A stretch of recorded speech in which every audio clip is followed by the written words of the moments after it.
Здравствуйте! Сегодня мы говорим о стрессе, его причинах и профилактике, как его преодолевать. Да что такое? Вот сейчас я в этот момент испытал стресс. У меня сразу поднялось давление, участился пульс. Все это проявление стресса. Но пройдет буквально несколько секунд, ведь идут съемки, и эффект мобилизации останется, а признаки стресса уйдут. Посмотрите, пожалуйста, на шкалу Холмса и Рея в стрессовых ситуациях. Вы видите, что есть позитивные и негативные виды стресса. Кстати, Ганс Селье об этом говорил в своих исследованиях и подразумевал, что стресс — это не всегда плохо. Но мы сначала обсудим негативные эффекты стресса на наш организм. Задолго до Ганса Селье Кеннон обсуждал понятие гомеостаза. Простыми словами, это состояние равновесия всех систем в любой ситуации. Да, вы можете находиться в стрессе, вас какая-то ситуация поколебала, но проходят секунды, как это было у меня, и все восстанавливается. Организм мобилизуется, восстанавливается тот самый гомеостаз. А что происходит при негативном влиянии стресса на организм? Первая вещь – это, конечно, фасад.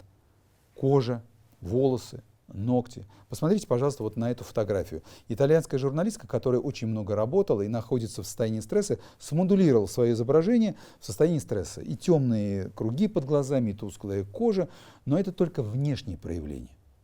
Внутренние органы тоже отвечают на стресс. И вот вы начинаете испытывать боли в желудке, боли в ногах, головные боли. Особенность этих болей, что они летучие. Образно говоря, при артрите или при травме болит какая-то определенная зона, определенный сустав. А при стрессе вы можете испытывать боль сегодня в желудке, завтра в спине, завтра заболела шея, потом голова. Причем голова может болеть самым разнообразным образом. Следующий момент – это нарушение сна. Вот уж самый яркий маркер, что вам либо надо отдыхать, либо что-то подумать, сделать со своим стрессом или стрессовой ситуацией, когда на работе или дома вы их испытываете постоянно. Мышечное напряжение. Кто-то из вас считает, что это проявление остеохондроза, что-то у меня с позвоночником стало. Да нет. Многим из вас знаком эффект, когда вы надеваете пальто, и оно кажется вам очень тяжелым. Почему? Да вот это самое напряжение в надплечьях. Я могу сказать, что в начале 21 века мы проводили целый пул разнообразных научных исследований и доказали, что мозг и мышечная система активно взаимодействуют в ситуациях стресса, и нарушается это взаимодействие. И вы часто видите людей, которые ходят вот в таком положении. Голова как будто втянута в плечи, или голова опущена, и человек смотрит на пол. Человек в классическом состоянии стресса. Подобное же состояние многим из вас знакомо, когда вы чего-то испугались и инстинктивно втянули голову в плечи. Мышечная система так отвечает, очень быстро отвечает на стресс, на тревогу, на страх. И вот когда у человека вдруг появился эффект напряжения в мышцах, что многие из вас делают? Одни идут и получают курс массажа, стоун-терапии, в баню идут. Продвинутые идут в клинику и проводят ботулинотерапию. Им обкалывают надплечье, кому-то обкалывают мышцы скальпа. Кстати говоря, головная боль, напряжение – это классический признак сателлит стресса. Но в итоге-то что мы получаем? Да, вы можете расслабить мышцы, а внутренние-то ощущения остаются. Остается чувство тревоги, остается раздражительность, по мелочам вы срываетесь на близких. А с этим что делать? И вот тут мы видим метание человека. Одни из вас говорят, мне надо отдохнуть, и пытаются уйти в отпуск. Помогает, но не всем.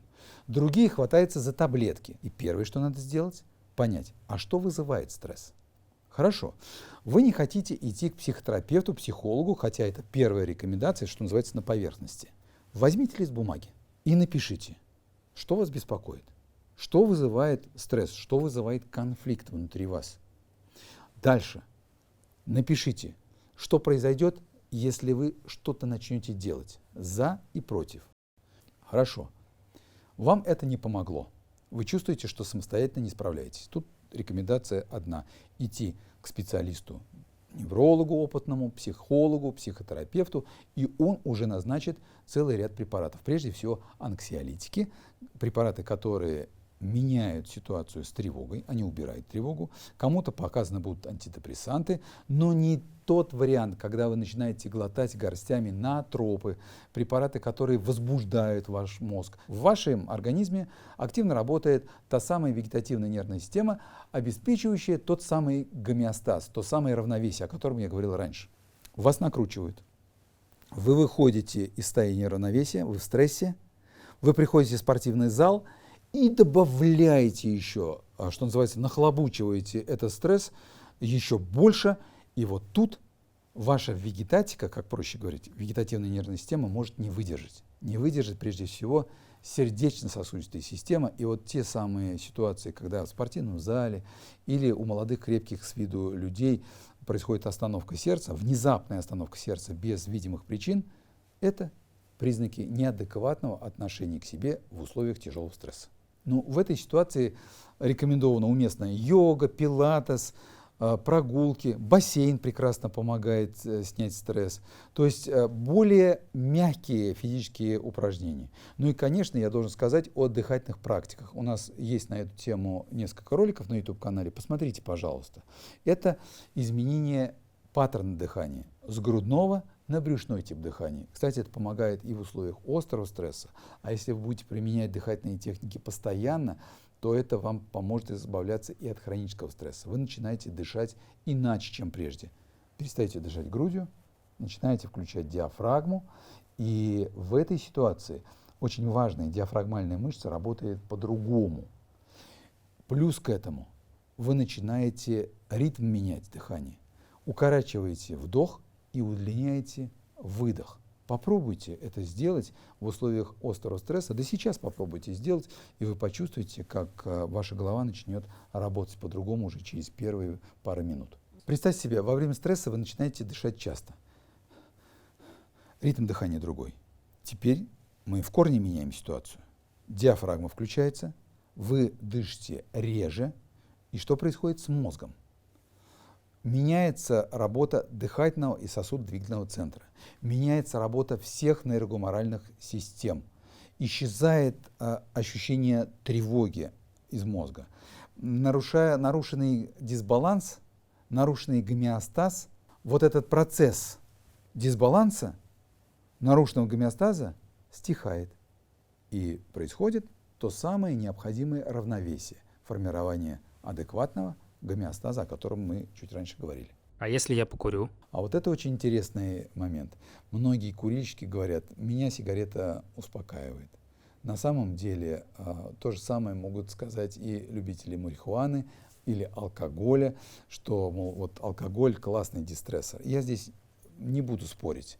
На определенном этапе рюмочка коньяка или другого спиртного напитка помогает снять стресс, успокоиться, так же, как и никотин. Но на самом деле влияние никотина, как и алкоголя, это не наш путь. Но есть еще масса интересных методик работы со стрессом. Например, в Японии относительно недавно разработали так называемую форест-терапию. Людей привозят в приятной компании в лес, они садятся в кресло и с ними начинают работать с помощью специальных методик. Здесь используется сразу несколько очень важных компонентов. Во-первых, это влияние природы, и это никто не отменял, потому что неспешные прогулки по лесу, у реки помогут вам справиться со стрессом. А второй момент – это приятная компания, приятное общение. И недавно исследования показали, что общение – это важнейший фактор нашего здоровья. Представьте себе, совсем недавно ученые сказали о том, что если вы находитесь в социальной изоляции, то есть у вас нарушены адекватные навыки общения, то в этот момент повышается артериальное давление, увеличивается вес и даже изменяется такой важный показатель воспаления, как С-реактивный белок, он увеличивается. Но рассказ о профилактике стресса будет неполным, если мы не скажем о такой важной составляющей, как микроэлементы и витамины. А здесь бы я хотел бы обратить внимание на магний. Дело в том, что это очень важный микроэлемент, потому что он очень здорово реагирует на стресс. Здесь формируется такой порочный круг, когда дефицит магния приводит к нарастанию стресса. А стресс, в свою очередь, приводит к дефициту магния. Представьте себе, повышается уровень адреналина, кортизола. Во время стресса вымывается магний, и в итоге мы получаем те самые неблагоприятные эффекты, о которых я уже раньше говорил.